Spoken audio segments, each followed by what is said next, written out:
अगर व्हाट्सएप की कुछ सेटिंग्स आपने गलत कर रखी है तो हैकर्स सिर्फ एक फोटो भेजकर आपका फोन हैक कर सकते हैं। अगर आपके फोन में media auto download feature on है तो हैकर्स द्वारा भेजी गई ऐसी फोटोज ऑटोमेटिकली डाउनलोड हो जाएंगी और हैकर्स आपका फोन हैक कर लेंगे।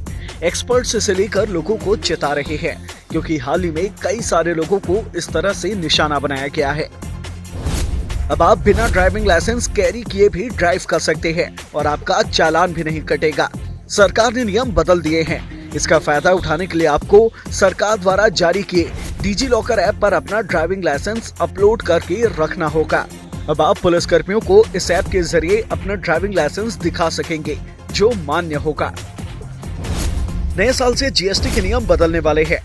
1 जनवरी साल 2023 से ई इनवाइसिंग की लिमिट 20 करोड़ रुपए से घटकर 5 करोड़ रुपए हो जाएगी। इस नियम के लागू होने से अब उन कारोबारियों को इलेक्ट्रॉनिक बिल जनरेट करना जरूरी होगा जिनका बिजनेस सालाना 5 करोड़ रुपए से अधिक का है।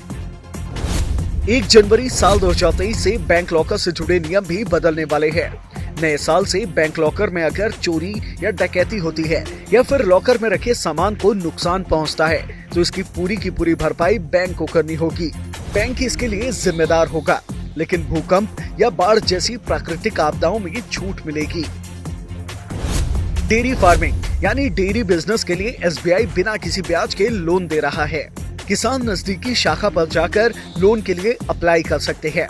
अलग अलग तरह की मशीनें, भवन निर्माण या गाड़ियां खरीदने के लिए 1 लाख रुपए से 4 लाख रुपए तक का लोन मिलेगा, जिसे 6 महीने से लेकर 5 साल के बीच वापस किया जा सकता है। नए साल में सरकार कुछ लोगों की पेंशन बढ़ाने जा रही है। ये सुविधा सिर्फ उन्हीं लोगों को मिलेगी जिन्होंने कर्मचारी भविष्य निधि या ईपीएफ योजना के तहत अनिवार्य रूप से उच्च वेतन में योगदान दिया है। ऐसे लोगों ने रिटायरमेंट से पहले उच्च पेंशन के लिए ऑप्शन चुना था। ऐसे लोगों को अब उच्च पेंशन के लिए ईपीएफ ऑफिस जाकर अप्लाई करना होगा। मुफ्त राशन पाने वालों के लिए खुशखबरी है। मुफ्त राशन की सीमा 31 दिसंबर को खत्म हो रही थी, जिसे मोदी सरकार ने अगले साल तक बढ़ा दिया है, यानी कि 31 दिसंबर साल 2023 तक। अभी देश में पीएम गरीब कल्याण अन्न योजना के तहत 81 करोड़ से ज्यादा लोगों को हर महीने मुफ्त राशन मिलता है।